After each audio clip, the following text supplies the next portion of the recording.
আসসালামু আলাইকুম প্রিয় শিক্ষার্থী বন্ধুরা, আশা করি তোমরা সবাই ভালো আছো। বিএস প্রজ্ঞা একাডেমি থেকে তোমাদের সকলকে জানাই আন্তরিক শুভেচ্ছা অভিনন্দন। আজকের এই ভিডিওতে আমি আলোচনা করব 3.1-এর 6 নম্বর প্রশ্নটি। তো 6 নম্বর প্রশ্নে দেওয়া আছে, কি দেওয়া আছে? এবিসি ত্রিভুজের এবি সমান এসি, ভূমি বিসি এর উপর পি যে কোনো একটি বিন্দু প্রমাণ করো যে A B square minus AP square is equal to B P into P C. এটা আমাদের প্রমাণ করতে বলছে। তো আমরা কি করব, এখানে এই যে কোশ্চেনে যা বলেছে এটার মতো করে আমরা কি করব, ত্রিভুজ আঁকবো। তাহলে ত্রিভুজটা কেমন হবে? যেখানে দুইটা বাহু সমান হবে, তার মানে আমাদের সমদ্বিবাহু ত্রিভুজ হবে। মানে আমরা এমন একটা ত্রিভুজ আঁকবো যেটা অবশ্যই কি হবে, সমদ্বিবাহু হবে, মানে দুইটা বাহু সমান হবে। এবং সেই দুইটা বাহু কি? সেই দুইটা বাহু হচ্ছে এ বি আর এসি।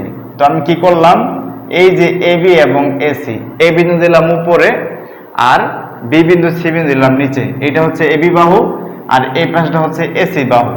তো এই দুইটা বাহু সমান, মানে এ বি আর এসি সমান। এভাবে আমি আঁকলাম, সমদ্বিবাহু ত্রিভুজ আঁকলাম। এরপর বলছে ভূমি বিসি। তাহলে ভূমি তো বিসি, আমার বিসি তো নিচেই রাখতে হবে, কিন্তু কারণ কোশ্চেনে বলে দিয়েছে যে ভূমিটা হবে বিসি, তাহলে নিচে ভূমিটা আমি বিসি নাম দিলাম। পরে বলছে ভূমি বিসি এর উপর পি যে কোনো একটা বিন্দু, মানে তুমি বি বিন্দু বি হতে সি এর মাঝে যে কোনো জায়গায় পিটাকে বসাতে পারবা। তো আমি এখানে পিটাকে বসাই নিই, তুমি চাইলে এই পাশে বসাতে পারো। তা আমি হচ্ছে বোঝার জন্য বা আমার প্রমাণের জন্য পিটা এখানে বসাতে হবে। তুমি চাইলে অন্য জায়গায় বসাতে পারো, কিন্তু মাঝে বসাবে না, মানে যে কোনো এক সাইডে বসাবা। তাহলে হচ্ছে পি যে কোনো একটা বিন্দু। এরপর বলছে কি, প্রমাণ করো AB square minus AP square. তাহলে এবি স্কোয়ার তো আমার যোগ করা আছেই, কারণ এবি হচ্ছে একটা বাহু। এপি স্কোয়ার প্রমাণ করতে হবে, কিন্তু এখানে এপি তো আর কি সংযোগ করা নাই। তাহলে আমাদের কি করতে হবে, প্রশ্ন অনুযায়ী এপিটাকে আমাদের কি সংযোগ করতে হবে। তাহলে আমরা কি করব, এ আর পি যোগ করে নেই। এ আর পি যোগ করে নিলে এখানে একটা রেখা তৈরি হয়ে গেল এপি। এরপরে কি বলছে, AB square minus AP square, মানে এবি স্কোয়ারের মানটা বের করতে হবে এই চিত্র থেকে। এরপর হচ্ছে এপি স্কোয়ারের মান বের করতে হবে, তারপরে দুইটাকে বিয়োগ করতে হবে। বিয়োগ করলেই আমরা ডান পাশে মান পেয়ে যাব বিপি ইন্টু পিসি। এখন কথা হচ্ছে, তুমি যে এবি স্কোয়ার বের করবা, তুমি যে এপি স্কোয়ার বের করবা, অবশ্যই এখানে সমকোণী ত্রিভুজ লাগবে। কিন্তু এখানে যে ত্রিভুজ, দুইটা ত্রিভুজ তৈরি হয়ে গেছে, কিন্তু কোনোটাই কি না, আমাদের সমকোণী ত্রিভুজ না। তো সমকোণী ত্রিভুজের জন্য আমাদের কি করতে হবে, লম্ব আঁকতে হবে। তাহলে এ হতে একটা লম্ব আঁকি, এ হতে বিসি বাহুর উপর একটা লম্ব আঁকি। এই লম্বের নাম দিব কি, ডি। এটা চাইলে, যেহেতু কোশ্চেনে বলা নাই লম্ব কি আঁকবা, সো তুমি চাইলে এডি লিখতে পারো, তুমি চাইলে কি এ হতে পি না কিউ লিখতে পারো, তুমি চাইলে এম লিখতে পারো, তোমার ইচ্ছা, যে কোনো একটা বিন্দু তুমি নাম দিতে পারো, কিন্তু তোমাকে কি করতে হবে, লম্ব আঁকতে হবে। তো আমি লম্বটা আঁকলাম এবং তার নাম দিলাম ডি, তাহলে লম্বটা হলো এডি। এখন দেখো সমকোণী ত্রিভুজ তৈরি হয়ে গেছে। এখানে সমকোণী ত্রিভুজ অনেকগুলো হয়ে গেছে। কিভাবে? একটা হচ্ছে এ ডি বি সমকোণী ত্রিভুজ, আরেকটা হচ্ছে এ ডি পি সমকোণী ত্রিভুজ, আরেকটা হচ্ছে এ ডি সি সমকোণী ত্রিভুজ। সমকোণী ত্রিভুজ এখন আমরা তিনটা পেয়ে গেছি। এখন আমরা নিব কয়টা, অথবা কোনটা নেব, কোন সমকোণী ত্রিভুজটা আমরা নিয়ে কাজ করব। যেহেতু আমাদের প্রমাণে আছে এবি স্কয়ার লাগবে, তাহলে এবি স্কয়ার আনার জন্য আমাদের এবি এই অতিভুজটা লাগবে। তাহলে এবি পাওয়ার জন্য আমাকে চিত্র নিতে হবে, মানে ত্রিভুজটা নিতে হবে এ বি ডি। আমি কি এবিপি নিলে হবে? হবে না, কারণ এখানে তো এবিপি তো আর সমকোণী ত্রিভুজ না, কারণ এবিপি এর ভিতরে কেউ লম্ব না। কিন্তু তুমি যদি এ বি ডি নাও, তাহলে দেখবা এডি হচ্ছে লম্ব। তাহলে আমাদের কি করতে হবে, এবি স্কয়ারের মানটা বের করার জন্য আমাদের এবিডি সমকোণী ত্রিভুজ নিতে হবে। এরপরে দেখো, যেহেতু লেখছে কি মাইনাস এপি স্কয়ার, তাহলে এপি স্কয়ার মানে এপি এর মান বের করার জন্য অবশ্যই যে ত্রিভুজের ভিতরে এপি আছে সেটা নিতে হবে, এবং সেটা অবশ্যই কি হতে হবে, সমকোণী ত্রিভুজ হতে হবে। এখন দেখো এপি ডি মানে এপিডি, এটাই সমকোণী ত্রিভুজ। কেন? কারণ এডি হচ্ছে লম্ব আর এপি কে আমরা অতিভুজ ধরবো, পিডি হচ্ছে কি ভূমি হবে। তাহলে আমরা এপি ডি নিব সমকোণী ত্রিভুজ। তো আমি বলছিলাম এখানে সমকোণী ত্রিভুজ তিনটা, প্রথমে দুইটা বললাম, এবার একটা বাকি আছে এডিসি সমকোণী ত্রিভুজ। তো এটা এডিসি কে আমাদের প্রয়োগ করতে হবে না, কারণ প্রয়োগ করার কোনো প্রয়োজন নেই, প্রমাণে আমাদের এটিসি ত্রিভুজ ইউজ হয় নাই। সো আমরা কাজ করব দুইটা ত্রিভুজ নিয়ে, একটা হচ্ছে এবিডি, একটা হচ্ছে এপিডি। এই দুইটা ত্রিভুজ থেকে আমরা পিথাগোরাস উপপাদ্য ইউজ করে আমরা এবি স্কয়ারের মান বের করব আর এপি স্কয়ারের মান বের করব। বের করার পর দুইটাকে বিয়োগ করে দেব, তাহলে আমাদের প্রমাণ হয়ে গেল। তবে হ্যাঁ, আরেকটা কথা মনে রাখতে হবে, সেটা হচ্ছে যখন তুমি সমদ্বিবাহু ত্রিভুজে যখন লম্ব আঁকবা, একটা সমদ্বিবাহু দুইটা বাহু ত্রিভুজে যখন লম্ব আঁকবা এখান থেকে, তখন দেখবা এই লম্বটা, এই যে এখানে যে ভূমিটা আছে, এই ভূমিটাকে দুইটা ভাগে ভাগ করে, কিন্তু সমান ভাগে ভাগ করে। মানে এইটা মানে ধরো এটা 10 সেন্টিমিটার যদি হয়, মানে এই দূরত্বটা, তাহলে এই পাশে হবে 5 সেন্টিমিটার, এই পাশে হবে 5 সেন্টিমিটার।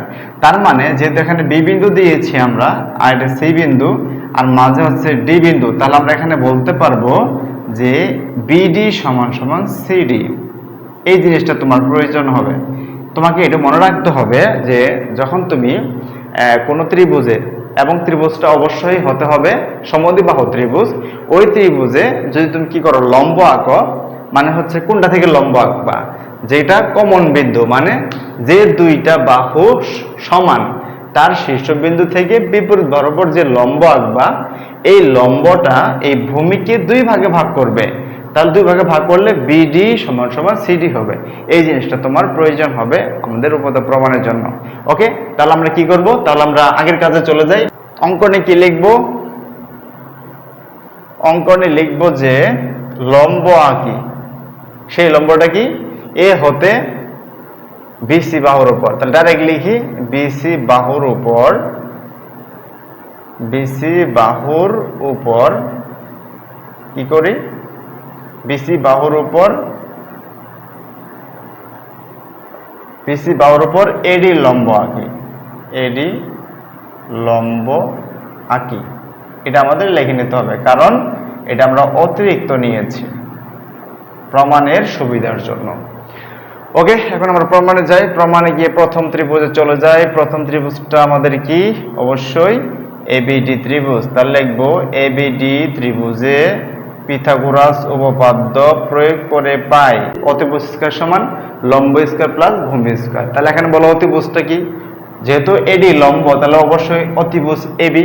তাহলে আমরা কি লিখবো, এবি স্কয়ার সমান, মানে অতিভুজ স্কয়ার সমান লম্ব স্কয়ার, তাহলে লম্বটা হচ্ছে এডি, তাহলে কি লিখবো, লম্ব স্কয়ার মানে এডি স্কয়ার প্লাস ভূমিটা হচ্ছে বিডি, তাহলে আমরা কি লিখবো, বিডি স্কয়ার। এটাকে সমীকরণ 1 দিয়ে রাখি আমরা। এরপর আমরা ওই ছোট ত্রিভুজ যাব, মানে এপিডি ত্রিভুজে যাব, কারণ আমাদের এপি বের করতে হবে। তো আমরা কি লিখবো, আবার এপিডি ত্রিভুজে পিথাগোরাস উপপাদ্য প্রয়োগ করে পাই। তাহলে আমাদের এখানে এপিডি তে অতিভুজকে, যেহেতু এডি লম্ব, তাহলে অতিভুজ হচ্ছে এপি। তার মানে কি লিখতে পারবো, AP square is equal to, মানে অতিভুজ স্কয়ার ইজ ইকুয়াল টু লম্ব স্কয়ার। লম্বটা কি, লম্ব হচ্ছে এডি, লম্ব স্কয়ার প্লাস ভূমিটা কতটুকু, পিডি। যেহেতু এপিডি ত্রিভুজ, তাহলে ভূমিটা হচ্ছে পিডি, তাহলে আমরা কি লিখবো এখানে, পিডি স্কয়ার। এটাকে আমরা সমীকরণ দিয়ে রাখি 2 নাম্বার। এখন বলো, প্রমাণে যেহেতু AB square minus AP square আছে, তাহলে প্রমাণের আমরা মানে সমীকরণের 1 এর বামে পাইলাম এবি স্কয়ার, 2 এর বাম পাশে পাইলাম এপি স্কয়ার। তাহলে এই দুইটাকে আমাদের কি করতে হবে, বিয়োগ করতে হবে। তাহলে কি লিখবো, 1 থেকে 2 বিয়োগ করি।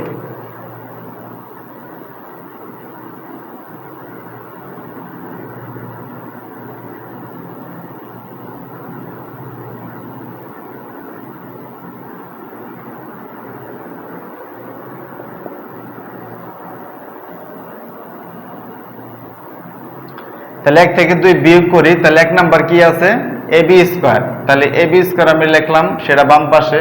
আর 2 নগের বাম পাশে কি আছে, এপি স্কয়ার, তাহলে হচ্ছে মাইনাস এপি স্কয়ার। তাহলে AB square minus AP square, মানে বাম পাশ থেকে বাম পাশ বিয়োগ করে দিলাম। এবার ডান পাশে যাই, ডান পাশে কি আছে, এডি স্কয়ার প্লাস হচ্ছে বিডি স্কয়ার। ডান পাশে দুইটা মান আছে, দুইটা লিখে নিলাম। এরপর 2 নগের ডান পাশে কি আছে, 2টা, তাহলে এটা দুইটাই বিয়োগ হয়ে যাবে কিন্তু। তাহলে মাইনাস এডি স্কয়ার আর মাইনাস হচ্ছে পিডি স্কয়ার। তাহলে আমরা 1 নগের বাম পাশে এবি স্কোয়ার ছিল লিখলাম, এরপর 2 নংয়ের বাম পাশে এপি স্কোয়ার ছিল সেটা মাইনাস এপি স্কোয়ার লিখলাম, এরপরে 1 নংয়ের ডান পাশে এডি স্কোয়ার প্লাস বিডি স্কোয়ার ছিল লিখলাম, তারপর 2 নংয়ের ডান পাশে এডি স্কোয়ার প্লাস বিডি স্কোয়ার ছিল, কিন্তু দুইটাকে বিয়োগ করতে হবে, এই জন্য এডি স্কোয়ারটা মাইনাস হয়ে যাবে আর পিডি স্কোয়ারটাও মাইনাস হয়ে যাবে। এখন দেখো কাটাকাটি যাচ্ছে, এডি স্কোয়ার আর মাইনাস এডি স্কোয়ার, এটা প্লাস এডি স্কোয়ার মাইনাস এডি স্কোয়ার যদি বাদ দিয়ে দাও তাহলে থাকে কি, এখানে থাকে হচ্ছে বিডি স্কোয়ার, তারপর কি মাইনাস পিডি স্কোয়ার, আর বামে কি থাকে, বামে থাকে হচ্ছে AB square minus AP square. এখন প্রমাণের দিকে তাকাও, আমাদের কি কাজ করতে হবে, বাম পাশে যা প্রয়োজন সেটা আমাদের চলে আসছে, কিন্তু ডান পাশের দুইটা বাহু হবে এবং সেই দুইটা গুণ আকারে হবে, তাহলে এটাকে যেহেতু স্কোয়ার মাইনাস স্কোয়ার, তো আমরা ধরতে পারি এটা এ স্কোয়ার মাইনাস বি স্কোয়ার, এ স্কোয়ার মাইনাস বি স্কোয়ার ফর্মুলাটা কি, এ প্লাস বি ইন্টু এ মাইনাস বি, তো আমরা এখানে এ প্লাস বি ইন্টু এ মাইনাস ফর্মুলা বসাবো, তাহলে থাকলো এটা এ বি স্কোয়ার মাইনাস হচ্ছে এপি স্কোয়ার, তাহলে এই যেটা কি সূত্র বসাও, এটা ধরো এ মানে এ স্কোয়ার মাইনাস এটাকে ধরো বি বি স্কোয়ার, এ স্কোয়ার মাইনাস বি স্কোয়ার, তার সূত্র কি হবে এ প্লাস বি মানে বিডি প্লাস হচ্ছে PD into BD minus PD, মানে এ প্লাস বি ইন্টু এ মাইনাস বি, সূত্র বসায় নিলাম। তো এখন উপর দিয়ে একটু মুছে নেই, এরপর হচ্ছে বাকিটা আমরা কমপ্লিট করি। ওকে, তাহলে আমাদের নিচে যে লাইনটা ছিল সেটা আমরা উপরে লিখলাম, আর যতটুকু প্রয়োজন ছিল না সেটা মুছে রাখছি, আর এইটাই যে আন্ডারলাইন করে রাখছি সেটা হচ্ছে কোশ্চেন ছিল, মানে আমাদের কোশ্চেন যেটা প্রমাণ করতে হবে সেটা, আর নিচের লাইনটা আমরা এখানে লিখে রাখলাম। এখন প্রমাণে যেটা আছে এটা মেলানোর জন্য দেখো এবি স্কোয়ার এটা থাকবে, এপি স্কোয়ার এইটাও থাকবে, এখন দেখো আনতে হবে বিপি ইন্টু পিসি। এখন তুমি দেখো এই যেটাকে যোগ করে কি পাওয়া যায় আর বিয়োগ করে কি পাওয়া যায়, তুমি যদি বিডি প্লাস পিডি যোগ করো, বিডি প্লাস পিডি, তাহলে বিডি হচ্ছে বি হতে ডি পর্যন্ত আর পিডি হচ্ছে এইটুকু, তাহলে যোগ করলে, আচ্ছা এই জিনিসটা আপনার কাছে এটা পরে করি, আগে এটাতে যায় ডান পাশে বিয়োগ কেটে যায়, বিডি মাইনাস পিডি, বিডি মানে এই পুরো অংশ আর পিডি মানে হচ্ছে এই অংশ, তাহলে এই বিডি থেকে পিডি বাদ দিলে কি থাকে, তো আমি বোঝার জন্য আমি এখানে একটু এভাবে লিখে নেই যে বিডি কে ভাঙলে কি পাওয়া যাচ্ছে, তুমি যদি বিডি কে ভাঙো তাহলে কি পাইবা, বিপি প্লাস হচ্ছে পিডি, এই বিপি আর হচ্ছে পিডি এই দুইটাই তো পাইবা, তো তোমার মান বের করতে হবে কি বিডি মাইনাস পিডি, তাহলে বিডি থেকে পিডি মাইনাস, তাহলে এই পিডি তো প্লাস আছে এটাকে এই পাশে আনো, তাহলে কি হবে বিডি মাইনাস পিডি সমান সমান হচ্ছে বিপি। দেখো এই যে বিডি মাইনাস পিডি এর মান কি পাচ্ছ, মান পাচ্ছ হচ্ছে বিপি, তাহলে তুমি এখান থেকে লিখতে পারো বিডি মাইনাস পিডি, এটার পরিবর্তে লিখতে পারো বিপি, আর আমাদের প্রমাণে কিন্তু বিপি আছে, সো এটাকে আগে লিখে এটার পরিবর্তে লিখবো আমরা কি বিপি লিখে নেব, লিখে নিলাম। এখন দেখো ব্র্যাকেটের ভিতরে কাছে বিডি প্লাস পিডি আছে, বিডি আর পিডি আছে, কিন্তু আমাদের প্রমাণে বের করতে হবে পিসি মানে পি হতে সি পর্যন্ত। এখন তুমি কিন্তু এটা জানো এই যে বিডি প্লাস সিডি, সো আমাদের যেহেতু বিডি আছে এই বিডি এর জায়গায় আমরা লিখতে পারি কি সিডি লিখতে পারি, এই বিডি এর জায়গায় আমরা সিডি লিখবো প্লাস পিডি এর জায়গায় পিডি থাকবে। এটা কেন লিখলাম তার কারণ হচ্ছে এখন চিত্রটা দেখো, এখন কি পেয়ে গেলাম সিডি প্লাস পিডি, পিডি হচ্ছে এই অংশ আর সিডি হচ্ছে এই অংশ, পিডি আর সিডি যোগ করো তো কি পাইবা তুমি, পিডি মানে এই যে অংশ, এটার সঙ্গে তুমি যদি এই সিডি অংশ যোগ করো তাহলে এটা হচ্ছে পি বিন্দু, এটা হচ্ছে সি বিন্দু, তাহলে কি পেয়ে যাবো তখন পিসি পেয়ে যাবা, আর আমাদের প্রমাণে কিন্তু পিসি আছে। সো পরের লাইনে কি লিখবো আমরা বিপি, আর এই দুটো যোগ করে লিখবো হচ্ছে পিসি, আর বাম পাশে কি ছিল, বাম পাশে ছিল হচ্ছে AB square minus AP square. দেখো আমাদের প্রমাণ কিন্তু হয়ে গেছে, সো আমরা লিখে দিব প্রমাণিত। তো আশা করি তোমরা এই অঙ্কের সমাধানটি বুঝতে পারলা। আজকের ভিডিও এ পর্যন্তই, আল্লাহ হাফেজ।